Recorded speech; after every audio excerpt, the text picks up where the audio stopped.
예수님은 나의 왕, 나의 주인, 나의 생명이십니다. 하나님 아버지, 이스라엘 백성들이 조상들의 죄로 인해 벌을 받고 있다는 착각하고 있음을 봅니다. 우리도 잘 되면 내 탓이고 잘못되면 조상 탓으로 돌리는 실수를 합니다.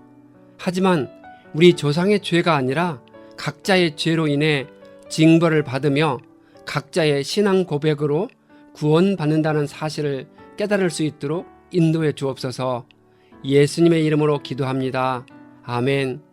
오늘 읽을 말씀은 에스겔 18장부터 20장입니다. 이 말씀의 핵심은 첫째, 하나님은 자기 죄에 대해 자신이 죗값을 치러야 한다는 사실을 매우 강조하십니다.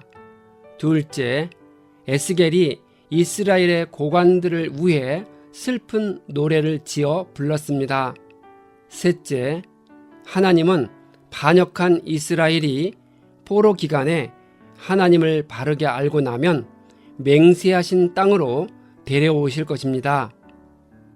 18장, 하나님은 이스라엘 땅에 널리 퍼진 속담 아버지가 신 포도를 먹으면 아들이 이가 시다라는 말을 다시는 입에 담지 못하게 하십니다. 당시 사람들은 자신들의 조상들이 저지른 죄 때문에 그 대가로 억울하게 징벌을 받고 있다고 생각했습니다. 그러나 하나님은 아버지나 아들의 영혼은 다 주님의 것이고 그들은 그들 자신의 죄 때문에 징벌을 받는다고 합니다.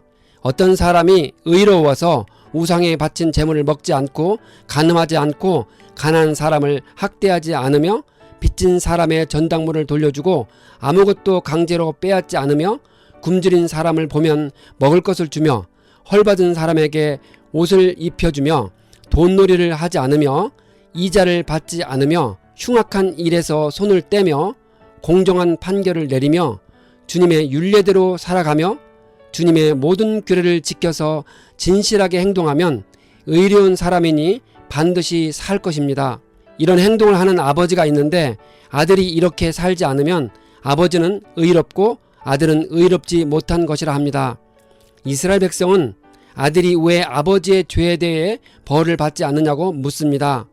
하나님은 아들이 법과 의를 실천하였으므로 반드시 살 것이라 합니다. 죄를 지은 사람이 죽고 아들은 아버지의 죄에 대하여 벌을 받지 않을 것입니다.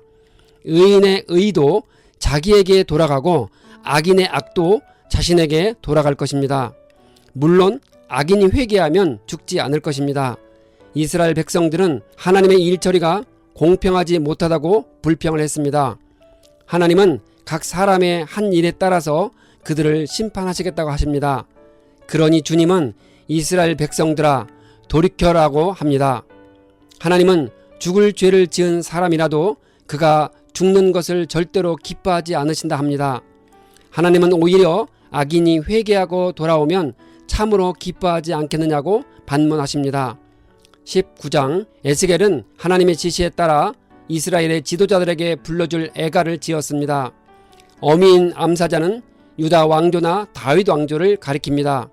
첫 번째 새끼 사자는 이집트로 끌려간 여호아하스를 가리키고 두 번째 새끼 사자는 바벨론 땅에 포로로 끌려간 여호야긴을 가리킵니다. 이방 민족들이 그를 치려고 사방 여러 지역에서 와서 그물을 치고 잡아 갈고리로 그의 코를 꿰어 바벨론 왕에게로 데려갔다고 합니다. 고대 세계에서 잔혹한 정복자들은 사로잡은 포로들의 코나 입이나 턱을 뚫고 사슬이나 갈고리를 꿰어 길게 연결고리를 만들어 끌고 갔습니다. 유다 백성들도 멀고 먼 길을 포로로 끌려가는 고통을 견디고 살아내야 했습니다. 여기서 내 피의 어머니는 유다 왕국을 의미합니다. 유다 왕국의 처음 왕들은 마치 물가에 심겨진 포도나무처럼 열매가 많고 가지가 무성했습니다. 다윗과 솔로몬으로 이어지는 다윗 왕조의 처음은 영광스러웠습니다.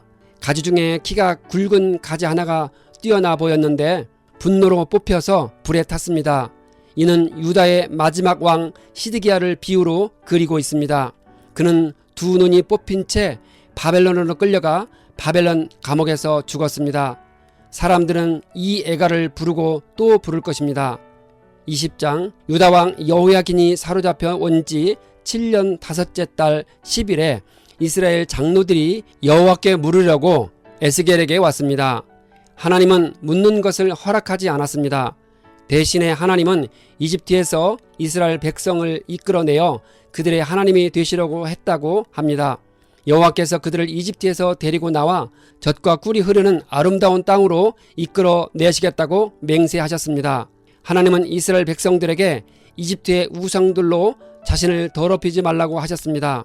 그러나 그들은 하나님을 반역하고 주님께 귀를 기울이지도 않았습니다. 여호와께서 모든 나라 사람들이 보는 앞에서 이스라엘을 이집트 땅에서 이끌어내셨다고 합니다. 이스라엘 백성들은 하나님이 주신 규례를 지키고 살아야 했습니다. 그들은 하나님이 징표로 주신 안식일을 거룩하게 지켜야 했습니다. 그러나 그들은 광야에서 하나님을 반역했습니다. 하나님의 규례를 거부하고 법령을 따르지 않았으며 안식일을 철저히 더럽혔습니다.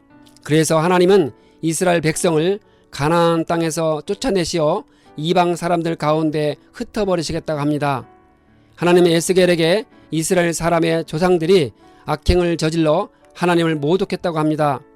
그들은 우거진 나무를 보면 그곳에서 우상에게 희생 제물을 바쳐서 하나님의 분노를 샀습니다. 이스라엘 사람들은 자신들의 아들을 불 속으로 지나가게 해 제물로 바치며 더럽혔습니다.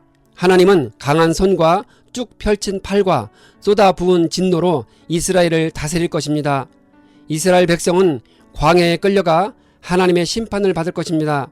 하나님은 반역하는 사람과 죄 짓는 사람을 없애 깨끗하게 하시겠다고 합니다. 이스라엘 사람들은 하나님의 거룩한 산에서 주님을 섬기게 될 것입니다.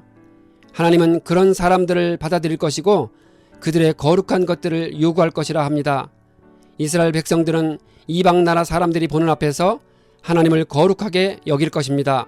하나님이 이스라엘 백성들에게 줄 것이라 약속한 땅으로 들어가게 하실 때 주님이 여호와이신 줄을 알게 될 것입니다. 이스라엘 백성은 그곳에서 자신을 더럽힌 모든 행위들을 기억하게 될 것입니다. 하나님은 에스겔에게 남쪽을 향해 선포하라 하십니다. 에스겔은 당시 바벨론에 있었기 때문에 그쪽에서 보면 유다와 예루살렘은 남쪽에 있는 것입니다. 남쪽의 숲에 불을 붙여서 모든 나무를 다 삼킬 것이라 합니다. 남쪽의 숲을 태울 불은 바벨론 군대를 의미합니다. 불이 꺼지지 않으니 하나님이 그것을 불 붙였다는 것을 알게 될 것입니다. 이스라엘 백성들은 에스겔을 비유로 말하는 자라 하며 빈정댔습니다. 실제로 에스겔이 종종 비유로 메시지를 선포했기 때문입니다. 이스라엘 백성들은 에스겔이 선포한 비유의 메시지가 무엇을 의미하는지 알아들었을지라도 비유로 말함으로 마치 잘 알아들을 수 없는 투로 빈정대며 말했습니다.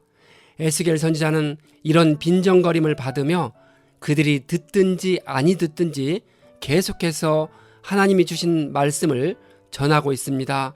이것이 사역자의 사명입니다.